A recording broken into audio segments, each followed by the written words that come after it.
Réunion en session extraordinaire depuis le mardi 4 février sur demande du président de la République, Félix-Antoine Tshisekedi Tshilombo. Les deux chambres du Parlement ont adopté séparément le mercredi 5 février le rapport final de la commission mise en place pour examiner le voisin moyen politique et diplomatique de sortie de crise face à la situation sécuritaire qui prévaut dans la partie est du pays. Sous la conduite du speaker de la chambre basse du Parlement, les élus du peuple ont travaillé d'arrache-pied pendant 2 jours en plénière comme en commission pour élaborer leurs recommandations axées particulièrement sur le volet politique et diplomatique. La grande commission mixte paritaire Assemblée nationale Sénat était composée notamment des commissions mixtes paritaires Défense et sécurité, Relations extérieures, PAJ, socio-culturelle, économique et financière.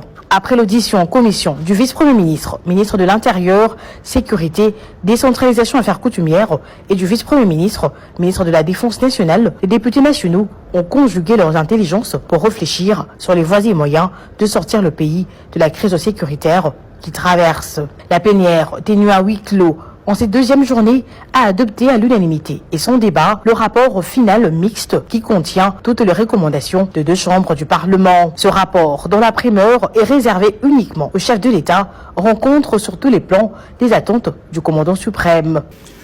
Aujourd'hui, dans la méthodologie concertée avec le Sénat, nous avons auditionné séparément les rapports identiques de ces 5 commissions paritaires mixtes. C'est ainsi que nous avons passé en revue les rapports de la commission paritaire politique, administrative et juridique, les rapports de la commission mixte paritaire défense et sécurité, le rapport de la commission mixte socio-culturelle, les rapports de la commission mixte paritaire économique et financière, les rapports de la commission mixte paritaire relations extérieures. Nous annonçons au public et toute notre satisfaction pour le travail de qualité réalisé par les honorables députés et les honorables sénateurs qui se sont mis d'accord sur les matières principales sous forme des recommandations à remettre au président de la République. Et tous ces rapports ont été adoptés tour à tour et à l'unanimité, sans contre et sans abstention. Ceci mérite quand même les applaudissements de la plénière. Honorables députés, chers collègues, je tiens sincèrement à vous remercier pour le travail que vous avez fait. Vous avez démontré encore une fois de plus, au regard de vos recommandations et résolutions, que le Congo, c'est un pays de paix, un pays qui veut la paix chez nous et ailleurs et impulser le développement. Il s'y est de signaler que ce document d'une extrême importance va se joindre à celui présenté par les évêques de la Senko et l'Église du Christ au Congo pour outiller objectivement la décision du président de la République, garant de la nation. C'est avec une note de satisfaction que le président de l'Assemblée nationale, le professeur Vital Kamerhe, et le président du Sénat, Jean-Michel Samalou Condé, ont chacun suspendu la séance après avoir épuisé la première matière de cette session extraordinaire qui va se poursuivre avec la présentation des juges de la Cour constitutionnelle nommés récemment par le chef de l'État, Félix-Antoine Tshisekedi. Honorable Président, honorables membres du Bureau, estimés collègues, qu'il me soit permis de m'exprimer en lingala, honorable Président. Honorable Président, nazui motion d'information OYO pour un grand danger qui guette la République.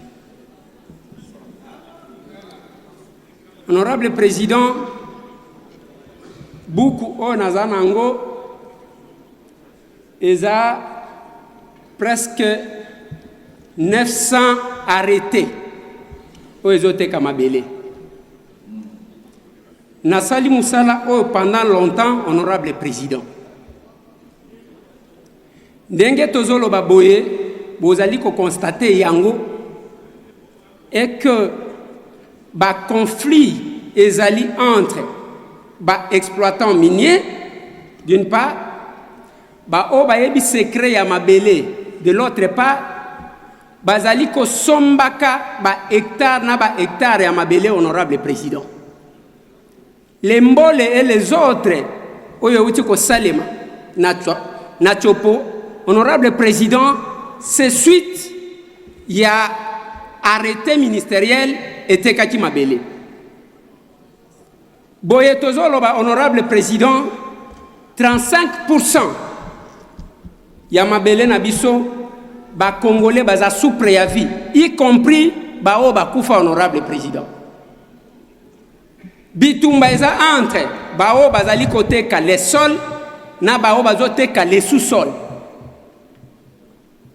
ba village ebele eza na village Kipiri eza na Okatanga baye awa toke na Lualaba on a trouvé d'autres villages ba chef coutumier na population batikali bazo yenga eza na barrêté o eza publié eza na barrêté mususu eza non publié o batu bisika bavandi honorable président peut-être même na Walungu wana village Sekenda boza sous préavis honorable président na ba o ya biso bakufa na ba cimetière na biso et que honorable président c'était plus grave honorable président Nathalie arrêté moko na bazwele bateki 12 000 hectares et tangu bazoteka 12 000 hectares wan ba mesurer pour na koyeba que place oyo batu bazali to batu bazate parce que à l'allure où vont les choses na ba droit to zanango finalement to ko bana ko senga na ba chef coutumier basali saka ba titre alors que biso ba villageois ndenge to ko la honorable président na ebike aweza mboka na biso oyo eza mai na biso oyo eza cimetière ya bakoko na ngai mais tozalaka na mikanda te honorable président voilà pourquoi au vu de ça nazo senga dans notre bureau soki bokoti kondima parce que le danger est grave honorable président soki bokoti kondima que notre bureau que la plénière en dima que to mettre en place une commission parlementaire oyo koti ko kende na journal officiel d'obtenir tous les arrêtés qui ont été signés na ndenge ya mabele ya sol comme sous-sol na minute oyo kende na tenke fungurumi okokuta ke batu bazolongola bango parce que batu basomba déjà les sous-sol pendant que bao bazana sol wana bazana place à kovanda te honorable président biso na bamboka to vivaka na bilanga biso na bamboka to vivaka na mai pona mbisi mais na mai na mabele na nyonso ezokende to ko vivre ndenge nini voilà pourquoi honorable président oyo eza résumé na sali il y a presque 900 arrêtés ministériels ezoteka mabele parce que tango tozomona ka balkanisation que bazobundisa biso kuna mais mabele ezokende c'est à travers le pays ce qui vous pouvez accepter honorable président qu'une commission parlementaire est à la mise en place et les ministères concernés c'est-à-dire aux affaires foncières, qu'on vérifie tous les arrêtés qui ont été signés, qu'on les canne journal officiel, comme on a secrétaire général du gouvernement. Pambate, Moussala na Ezaya Kovanda Teka pour le conseil de ministres, Ezaya que toutes les décisions du gouvernement, Ezali Kozouama. Il faut les cananzela naye. Comme ça, Tokoyeba, ceux qui te saluent en côté, honorable président, je pense que nous serons surpris. Voilà, honorable président, je dis et je vous remercie. Merci, honorable Eliezer Tambwe, pour la motion nayo Yatina. Ezaya solo, ce que peut même la Kolwezi, le parc où nous commis gisement minier. Au moins, il y a un voisin qui m'a dit que tu n'as pas fait beaucoup de ça. Donc, oui, bisous au sanité. Et donc, loko yo nakanisi ndeko Eliezer na kilobi mokonzi mboka lobaki loko mo batona na malamu te cadastre agricole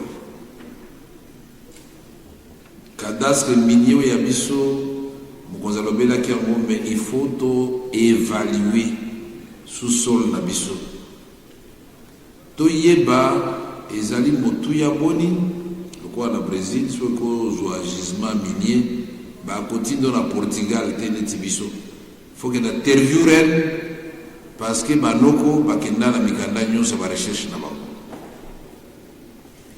Awa on a za koloba na bino ebele bayebi te bakoyeba mosima.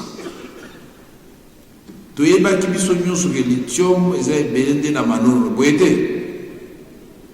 Mais baye komona ke filon wana baaméricain basali recherche basi bayebi yango biso mpe bato tozwaka information toyebi yango eye kosuka nde na Shabunda nde place eza ebele mpe koleka lisusu. Il faut toyebaka motuya ya mboka na biso ntango tozoteka mabele lokola lézere alobi na se ya mabele sikoyo ozojembela likolo oza kolo mabele me basi bateki na se siko okende wapi entre temps batozwa kosala traitement ba minéraux bakoutiliser ba acide na mbisi mpe kufina mai na mai ezangi. En tout cas honorable lézere na sepeli na kanisi mpe plénière BCP na motion na yo tondimi mpe conclusion na yango direction ya séance prendre bonne note izali mpona likambo ya mabele boye te ezali avenir ya mboka na biso. Merci mingi mpona motion na yo. De toute façon yo sala ma motion kaka bien, n'est-ce pas? Sikoyo président Bosso oyo alingako mingi alobi akoede yo po komela ngai posa makambo ekele ya lombango. Ekoti oyo ebomi mboka eza ekoti oyo ekoti ya escroc ekoti oyo ekoti ebomi mboka surtout ya couleur oyo tata na banda olata ekoti ebomi mboka eza makambo nyonso yango oyo ekoti oyo eyoboma Congo ekoti oyo ebomi mboka ekoti oyo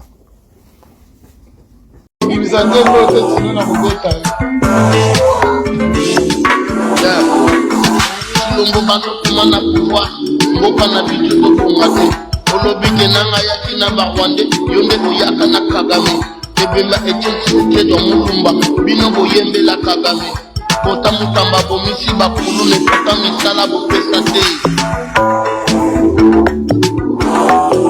ebemana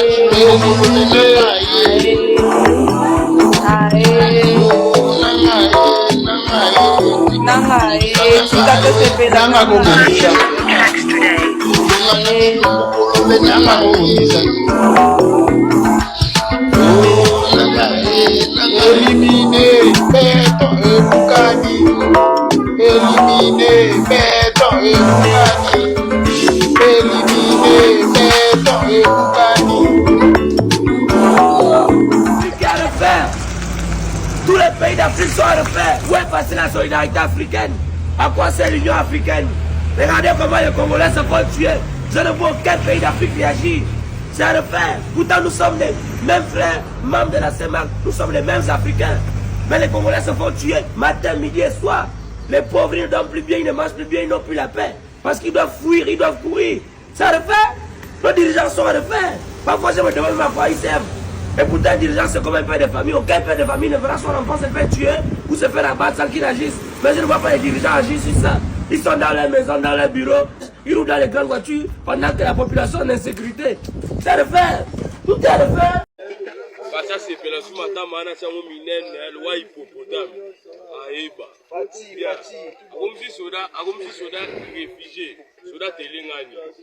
Pas mal.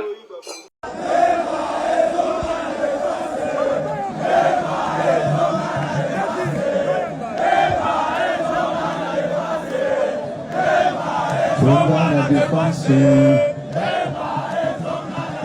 Batata.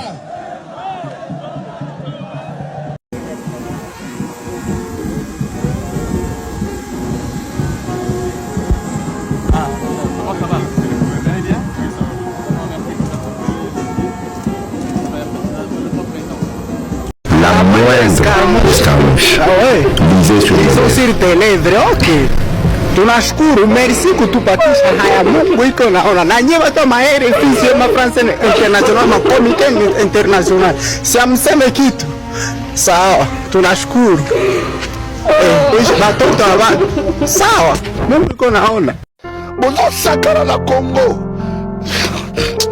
bozomona bozozwa Congo ekomoka baposhi na bino, bomemi peuple na violence, bobomi peuple na nzala. Kongola akoka te kolia te, peuple kongola koko te kosomba maki te, boya bokomisi di ese moto kanga nalobi Félix alekinga na nini zoba moko mwana mobali boye iletre moko naleki yo mosika Kongo tozomona sorti moko ya peuple wana te Bokecho alela pe mingi pona mboka oyo vraiment pendant que makambo ezalaki kobeba ti na niveau baya kozwa Goma badéputé les représentants ya peuple oyo baza na kati ya institution ils faisaient quoi pendant ce temps-là? Qu'est-ce qu'ils ont essayé de faire pour nous éviter le pire? Baroki koyebisa biso ata soki échouaki. Ils peuvent nous dire ce qu'ils ont fait.